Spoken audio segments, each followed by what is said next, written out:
What Mr. Mueller has done is laid out the evidence, analyzed it as applied to the law, and then brought us right to the starting line and left it there.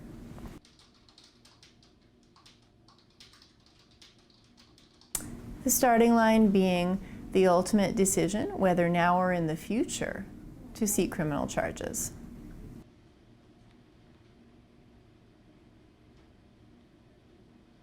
This report indicates to me that at best, we have a disingenuous, self-serving individual in the White House who does not act in the best interests of the United States. At worst, it's an individual who's actually violated criminal laws.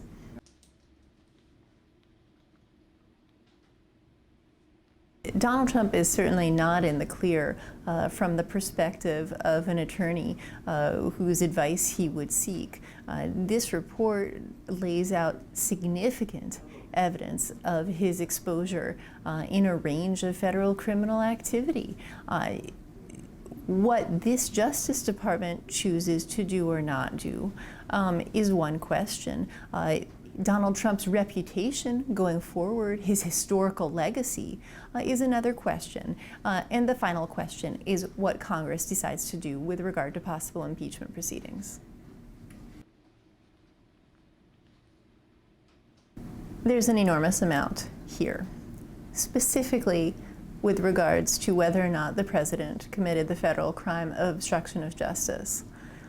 The report makes very clear that the weight of the evidence with regard to the crime of obstruction is substantial, but that there are both constitutional and political considerations that the special counsel did not deem it appropriate to resolve on his own.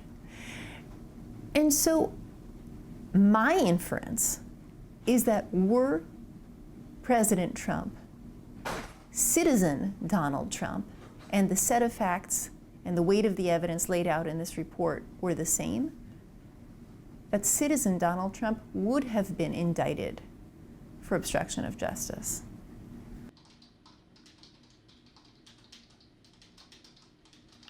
The report concludes unequivocally that the Russian government did interfere in the 2016 presidential campaign, both by false social media campaigns and also by hacking into email accounts possessed by the Democratic National Committee and other individuals. The report makes clear that while the Russian government did this activity, that the special counsel did not find sufficient evidence beyond a reasonable doubt that members of the Trump campaign conspired with Russian agents in that regard.